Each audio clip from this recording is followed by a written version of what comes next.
Hello friends, my name is Jirena Tiwari and you are watching my YouTube channel English with Arena. And friends, today we will learn indefinite tense and friends, yesterday I made a video in indefinite tense and as well as I sent on YouTube. But friends, I thought because I didn't tell you everything in indefinite tense. So friends, I should share you everything. Whatever I learned, so I should share you everything. So friends, yes, we learn in indefinite tense. So friends, आप इस video के बाद जो indefinite tense है वो आपके पूरे concept clear हो जाएंगे। और फ्रेंड्स, एक्चुअली होता क्या है कि आप पहले ना सब्सक्राइबर देखते हैं फर्स्टली कि इसके सब्सक्राइबर लाखों में है कि नहीं है। बट ये बताइए, सब्सक्राइबर बढ़ाता कौन है? आप ही लोग बढ़ाते हैं ना सब्सक्राइबर। यदि आपको वीडियो अच्छी लगती है, उनका एक्सप्लेनेशन बहुत अच्छा होता है, तो आप सब्सक्राइबर बढ़ाते हैं, ठीक है। फिर सेकंड आप क्या देखते हैं कि वो क्या कहते हैं, वीडियो एडिटिंग बहुत अच्छी है कि नहीं है, वीडियो क्वालिटी बैकग्राउंड उसका अच्छा है कि नहीं है, तो आप वीडियो देखते हैं। बट फ्रेंड्स, पहले ये बताइए, आपको सीखना है इंग्लिश, आपके जो कॉन्सेप्ट, जो जितने आपके पास डाउट हैं वो आपके क्लियर होना चाहिए। डजन मैटर की क्वालिटी बहुत अच्छी है, डजन मैटर कि भाई वीडियो एडिटिंग बहुत अच्छी की गई है, आपको सिर्फ सीखना है। और मैं ये नहीं कहती कि आप मेरे चैनल को सब्सक्राइब कीजिए यदि अच्छा लगे तो, क्योंकि फ्रेंड्स होता क्या है ना, यदि जो वीडियो हमें अच्छी लगती है, हमको समझ में आता है, हम ऑलरेडी बिना कहे ही उसके सब्सक्राइब कर लेते हैं। तो ठीक है, ठीक है, don't mind, let it be this point. And friends, but video पूरा ज़रूर देखिए, क्योंकि इस वीडियो देखने के बाद आपके इंडेफिनिट टेंस के कॉन्सेप्ट पूरे क्लियर हो जाएंगे। सो देखिए, इंडेफिनिट टेंस सभी कोई सिखाते हैं आपको कि जिस वीडियो के लास्ट पे ता ते ती हो वो क्या होता है, इंडेफिनिट टेंस होता है। तो आप फिर मुझे ये बताइए कि मैं यदि यह बोलूं कि प्रधानमंत्री कल आएंगे, हमारे जो प्राइम मिनिस्टर हैं वो कल आएंगे, उसको आप कैसे बनाओगे? सूर्य पूर्व से निकल रहा है, ये सूर्य पूर्व से निकलता है, ये सूर्य पूर्व से कल निकलेगा, ठीक है, उसको आप कैसे बनाएंगे? फिर ये आप ये बताइए कि टेस्ट मैच कल शुरू होगा, ठीक है। आप बताइए मुझे कि इनको कैसे बनाएंगे आप सेंटेंस को। जैसे ट्रेन कल 11 बजे जाएगी, बताइए आप इनको आप किस तरह से बनाएंगे। फिर आप सेकंड में ये कंफ्यूज होते होंगे कि जैसे कोई पूछा कि hey what are you doing, क्या कर रहे हो, ठीक है, तो आप बोलोगे कि मैं तो इस समय खाना बनाती हूँ, ये खाना बना रही हूँ। क्या बोलूँ मैं? यदि मैं बोलूँ मैं खाना बनाती हूँ, क्योंकि हिंदी में तो आप बोलते हो ना कि मैं खाना बनाती हूँ, और ये भी बोल सकते हो कि मैं खाना बना रही हूँ, तो आप सोचोगे इंडेफिनिट लगाऊं कि मैं कंटिन्यूस लगाऊं, क्या लगाऊं, क्योंकि आपने तो रटा हुआ है ना कि जिस टेंस के लास्ट में ता ते ती आता हो वही इंडेफिनिट टेंस है। तो फिर आप इसलिए कंफ्यूज रहते हो, और जब आपके टर्न्स आता है क्या है स्पीकिंग का, तो आप स्टॉप हो जाते हो। क्यों स्टॉप हो जाते हैं? क्योंकि आपका माइंड जो है ना वो कन्फ्यूजन पे रहता है कि क्या कहते हैं, कंटिन्यूस बोलूँ, परफेक्ट बोलूँ, मैं इंडेफिनिट बोलूँ तो बोलूँ क्या, ठीक है। What should I put sentence, right sentence. So इसलिए मैं जो बता रही हूँ आप ध्यान से समझिएगा, पूरे कॉन्सेप्ट आपके क्लियर हो जाएंगे। देखिए, इंडेफिनिट टेंस जो होता है, जो आपके हैबिट पे होता है, मतलब जो काम आप डेली करते हो, डेली, जैसे आप डेली खाना खाते हो, ब्रश करते हो, ठीक है, जो भी खाना बनाते हो, जो भी काम करते हो घर का, यदि हाउस वाइफ है तो घर का काम तो करती ही होंगी, पता है मुझे, क्योंकि मैं भी एक हाउस वाइफ हूँ, ठीक है।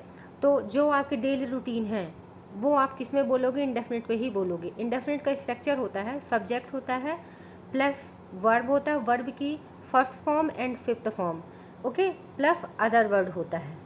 एंड जब हम नेगेटिव फॉर्म में हम बनाते हैं इंडेफिनिट को, जैसे जो चीज़ नेगेटिव फॉर्म में बनाते हैं तो हमें नीड होती है उसकी हेल्पिंग वर्ब की, और इंडेफिनिट की जो हेल्पिंग वर्ब होती है वो डू और डज होती है। एंड डू और डज हम कहाँ लगाएंगे? सो देखिए, यदि सिंगुलर पर्सन है, थर्ड पर्सन सिंगुलर नंबर, ठीक है, थर्ड पर्सन सिंगुलर नंबर, तो वहाँ पे हमें वर्ब में एस और ई एस की नीड होती है, ठीक है, वहाँ पे हम एस या ई एस लगाते हैं। जैसे he see it name, he see it name, ठीक है, तो वहाँ पे हम वर्ब में एस या ई एस लगाते हैं। और प्लूरल के साथ हम एस या ई एस वर्ब में नहीं लगाते हैं, जैसे आई, वी, दे, यू, ये जो है ना, इनमें हम वर्ब में वर्ब का फर्स्ट फॉर्म ही यूज करते हैं, इनमें एस या ई एस नहीं लगाते हैं। अब इसी तरह नेगेटिव फॉर्म में, जैसे मैं बोलूँ राम स्कूल जाता है, तो सिंपली वहाँ पे बोल दोगे राम गोज टू स्कूल। क्या बोल दोगे? Ram goes to school. तो वहाँ पे हमने गो क्या है, वो क्या कहते हैं, वर्ब है, तो वहाँ पे हमने ऐसे ये लगा दिया, ठीक है, क्योंकि मैंने बताया है कि singular and singular number and third person के साथ हम क्या लगाएंगे? एस, वर्ब में एस या ई एस, ठीक है। फिर हम यहाँ पे आते हैं प्लूरल में, जैसे मैं स्कूल जाती हूँ, आई गो टू स्कूल, या फिर मैं खाना बनाती हूँ, आई कुक फूड। तो यहाँ पे कुक जैसे खाना बनाना जो है, तो वहाँ पे मैंने FAES नहीं लगाया है, क्योंकि प्लूरल के साथ और क्या कहते हैं उसमें FAES नहीं लगाते हैं। तो सिंपली वहाँ पे हम बोल सकते हैं आई कुक फूड या आई गो टू स्कूल। सो इतना आपको कॉन्सेप्ट तो क्लियर हुआ ना कि जो सिंगुलर पर्सन है, ओके। सो वहाँ पे आपको वर्ब में FAES लगाना है, और जहाँ पे सिंगुलर पर्सन नहीं है, जैसे प्लूरल है, जैसे आई वी दे यू है, वहाँ पे आप सिंपली बोल सकते हैं, वर्ब में FAES लगाने की ज़रूरत नहीं है। तो इतना तो क्लियर हुआ। स्ट्रक्चर भी मैंने आपको बता दी कि सब्जेक्ट होता है प्लस वर्ब का first form, fifth form plus object. यदि नेगेटिव में बनाओगे आप फ्रेंड तो सब्जेक्ट होगा प्लस, ठीक है। उसके बाद डू नॉट हो गया, डज नॉट हो गया। यदि सब्जेक्ट आपका सिंगुलर है तो आप डज नॉट लगाओगे, यदि सब्जेक्ट आपका प्लूरल है तो वहाँ पे आप डू नॉट लगाओगे, ठीक है। प्लस लेकिन फिर वहाँ पे जब आप डज नॉट या डू नॉट, जैसे मान के चलिए कि राम स्कूल नहीं जाता है, तो आपने क्या बोला, Ram doesn't go to school. So वहाँ पर वर्ब पे कोई चेंजेस नहीं होगा, वहाँ पे वर्ब पे FAES नहीं लगे, क्योंकि आपने ऑलरेडी वहाँ पे हेल्पिंग वर्ब पे FAES लगा दिया है। तो वहाँ पे फिर सिंपली वर्ब को आप लिख दोगे, ठीक है। तो वही होता है, सब्जेक्ट होता है प्लस डू नॉट और does not plus verb plus other word, ठीक है। नेगेटिव में यदि आप इंटरोगेटिव में जैसे आप क्वेश्चन पूछे, मतलब किसी से क्वेश्चन पूछ रहे हैं कि क्या चीज़, क्या आप करते हो, क्या आप खाना बनाते हो, तो वहाँ पे फिर उसके सब्जेक्ट के अकॉर्डिंग आप हेल्पिंग वर्ब लगाओगे। सिंगुलर यदि आपका सब्जेक्ट है तो आप डज लगा दो, और यदि आप प्लूरल आपका सब्जेक्ट है, जैसे आई है, वी है, दे है, यू है, तो वहाँ पे आप डू हेल्पिंग वर्ब लगा दो। जैसे फॉर एग्जांपल क्या आप खाना बनाते हो, do you cook food, okay, do you cook food, ठीक है। जैसे क्या राम स्कूल जाता है, does Ram go to school. So ये सिंपली सबको पता होता है, और आई होप आपके क्लियर हो गए। पर पॉइंट यहाँ पे आता है कि कहाँ इंडेफिनिट टेंस हम यूज करें, where should I use indefinite tense. So देखिए, पहले मैं बताती हूँ, मैंने आपसे पहले क्वेश्चन पूछा था वीडियो की स्टार्टिंग पे कि चलिए आप ये बताइए कि हमारे जो प्राइम मिनिस्टर है वो कल आएंगे, आप कैसे बनाएंगे। सो आप ये बोलेंगे कि our prime minister will come tomorrow. Wrong sentence है, नहीं बनेगा।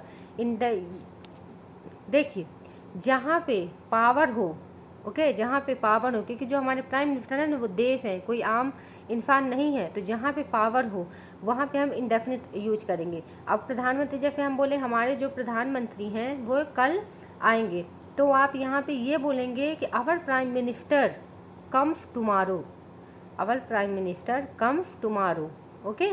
वहाँ पे क्या लगाओगे, इंडेफिनिट लगाओगे। इतना याद रखिए, जहाँ पे पावर हो वहाँ पे आप कोई भी टेंस यूज नहीं करोगे, इंडेफिनिट ही करोगे। फिर मैंने पूछा था आपसे कि टेस्ट मैच जो है वो कल स्टार्ट होगा, ठीक है। अब जो टेस्ट मैच है, मतलब कहने का मतलब है कि जो पब्लिकी एक्शन हो, जिसका प्रभाव सभी पब्लिक पे पड़े, वहाँ पे आप सीधे दिमाग में बैठा लिए इंडेफिनिट ही यूज करोगे। जैसे कि टेस्ट मैच जो है कल स्टार्ट होगा, ठीक है। सो आप सोचो कि गा गे गी आ रहा है, तो ये फ्यूचर टेंस में होगा, नहीं होगा, ये इंडेफिनिट टेंस में होगा। जैसे टेस्ट मैच कल स्टार्ट होगा, तो आप ये बोलोगे test match starts tomorrow, test match starts tomorrow, वहाँ पे आप इंडेफिनिट लगाओगे। ट्रेन जैसे है, ट्रेन कल 11 बजे जाएगी, ठीक, ट्रेन जैसे कल 11 बजे जाएगी, वहाँ पे इंडेफिनिट ही लगाओगे, वो फ्यूचर का नहीं लगाओगे। क्योंकि देखिए, ट्रेन जो है, तो ट्रेन में क्या कहते हैं, पर्सनली आपके लिए बस तो नहीं जा रही है ना, कि पर्सनली वो आपके लिए ही जाएगी, ठीक है। वो मतलब वो पूरी पब्लिक के लिए है। यदि ट्रेन कल 11 बजे या 10 बजे वो ना जाए, मान के चलिए ठीक है, ट्रेन का टाइम कितने बजे का है, 10 बजे का टाइम है, ठीक है। लेकिन अब पहले आप बताइए, आप तैयार कितने बजे से होते हो, सुबह 7 बजे से तैयार होने लगते हो कि यार हमको जाना, हमारी 10 बजे की ट्रेन है, बोलते हो ना कि हमारी 10 बजे की ट्रेन है, जल्दी जल्दी से तैयार हो जाए भैया नहीं तो हमारी ट्रेन छूट जाएगी।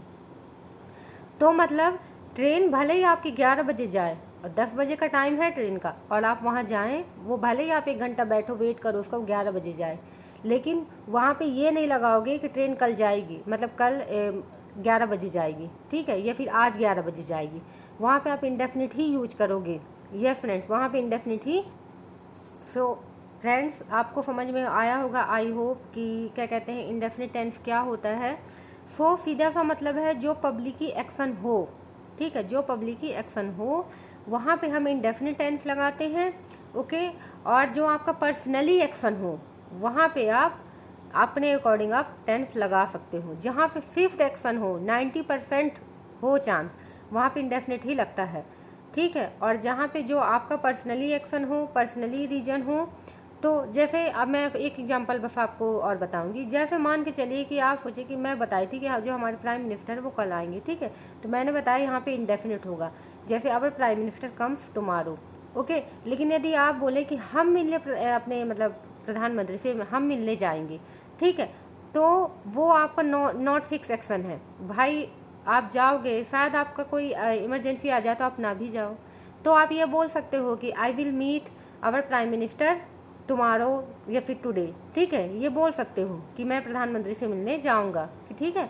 आई will meet our prime minister, जो भी हो, कल जाना है, टुमारो आज जाना है, टुडे, तो वो बोल सकते हो। यहाँ पे आप बोल सकते हो कि यहाँ पे विल लगा सकते हो, क्योंकि आपका फिक्स एक्शन नहीं है, ठीक है। आप जा भी सकते हो, नहीं भी जा सकते हो, लेकिन उनको आप नहीं बोल सकते कि वो पब्लिक ही एक्शन है, क्योंकि वो उनके लिए पूरी जनता वेट कर रही है कि भाई हमारे प्रधानमंत्री यहाँ पे आज आएंगे, ठीक है। पूरे जितनी जनता है वो वेट कर रही है, तो वहाँ पे आप इंडेफिनिट लगाओगे। लेकिन अपने लिए जो आपका पर्सनली एक्शन है वहाँ पे आप इंडेफिनिट नहीं लगाओगे। तो आई होप समझ में आया हो। अब जैसे मैंने बोला था सूर्य के लिए, ठीक है, तो सूर्य निकलता है, निकल रहा है, इंडेफिनिट ही लगाओगे वहाँ पे। आप ये विल फैल कुछ भी नहीं लगाओगे, क्योंकि जो यूनिवर्सल ट्रुथ होता है, ठीक है, वहाँ पे आप इंडेफिनिट टेंस लगाते हो। देखिए, पहला जहाँ पावर हो इंडेफिनिट लगाओगे, यूनिवर्सल ट्रुथ हो वहाँ पे आप इंडेफिनिट लगाओगे, ओके। कंपल्सन, मजबूरी, अब जैसे मैंने ट्रेन का एग्जांपल दिया था, जो ट्रेन का ड्राइवर है वो ये तो नहीं बोलेगा यार मेरा बच्चा बीमार है तो मैं ट्रेन आज लेके नहीं जाऊंगा, नहीं बोलेगा।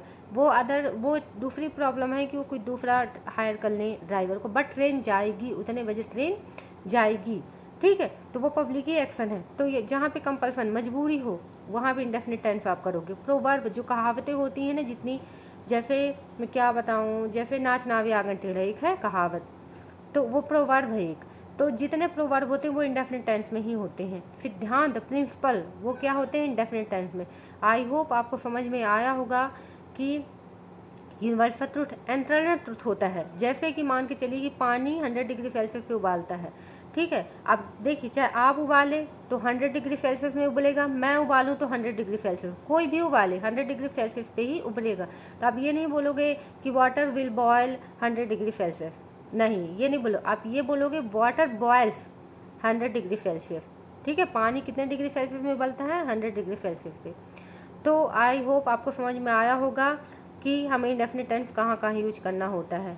एक बार मैं थोड़ा सा रिवीजन करे दे रही हूँ कि यूनिवर्सल ट्रुथ में इंडेफिनिट होगा, एंटरनल ट्रुथ में होगा इंडेफिनिट, कंपल्सन में होगा मजबूरी पे, ठीक है, प्रोवर्ब पे इंडेफिनिट होगा हमारा, प्रिंसिपल पे इंडेफिनिट होगा।